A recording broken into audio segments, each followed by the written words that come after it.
দিনাজপুরের বিরল উপজেলার ধর্মপুর বিট একটা সময় যেখানে বনভূমির চেয়ে দখলদারদের প্রভাবই ছিল বেশি।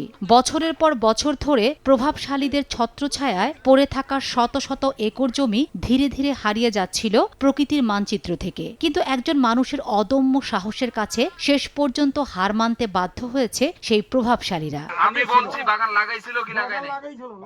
বলছি ধর্মপুর বিট কর্মকর্তা মহসিন আলীকে নিয়ে। 2022 সালের ফেব্রুয়ারিতে দায়িত্ব গ্রহণের পর থেকে জীবনের ঝুঁকি নিয়ে বারবার হামলার শিকার হলেও তিনি মাত্র 3 বছরে করেছেন এক অসাধ্য সাধন। 325 একর দখলকৃত জমির মধ্যে ইতোমধ্যে 208 একর জমি দখলমুক্ত করেছেন এই কর্মকর্তা। উদ্ধার হওয়া জমিতে এখন মাথা উঁচু করে দাঁড়াচ্ছে নতুন বনভূমি। আমি যখন 2022 সালের ফেব্রুয়ারি মাসে 15 তারিখে আমি ধর্মপুর বিটের দায়িত্ব গ্রহণ করি, তখন আমি আসলে স্টাডি করে দেখলাম যে এই যে জমিগুলো জবরদখল করা আছে, ধর্মপুর বিটের মোট জমি হচ্ছে 2836 একর টোটালি। এর মধ্যে 325 একর জমি দেখছি আমি যে বিভিন্ন অসাধু ব্যক্তির কাছে জবরদখলকৃত।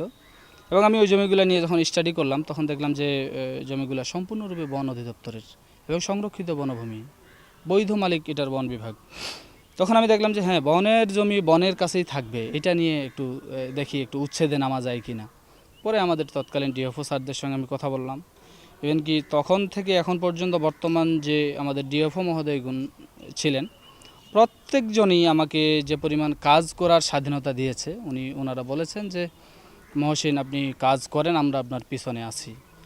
এই নিয়ে ক্রমান্বয়ে আমরা যখন বিশেষ করে যেমন উপজেলা প্রশাসন বিরল, এরপর স্থানীয় জনসাধারণ, সংশ্লিষ্ট ইউনিয়ন চেয়ারম্যান থেকে শুরু করে সকলকে আমরা কনভিন্স করে এই জমিগুলো উদ্ধার কাজে নামি এবং সর্বশেষ আমরা উদ্ধারে সফলতা অর্জন করি।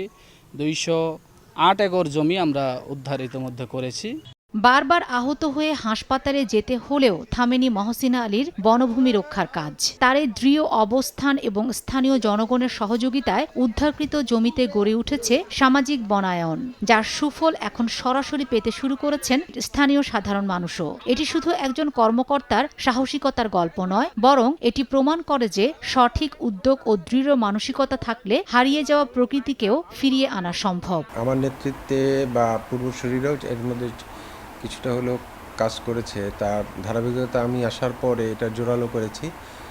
এই আমাদের যে বনভূমিগুলি জবরদখল হয়ে আছে দীর্ঘ অনেক বছর ধরে, সেগুলি আমরা উদ্ধারে আমরা নিয়মিত কাজ করছি এবং ইনশাল্লাহ আমরা সফলভাবে আগাচ্ছি এবং ইতিমধ্যে আমরা 200 একরের বেশি বনভূমি উদ্ধার করতে সফল হয়েছি।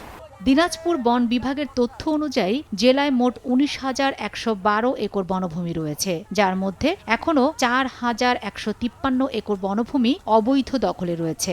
ধর্মপুরের এই সাফল্য বাকি জমি উদ্ধারেও অনুপ্রেরণা যোগাবে, এমনটাই প্রত্যাশা সবার। সময় সংবাদ, দিনাজপুর।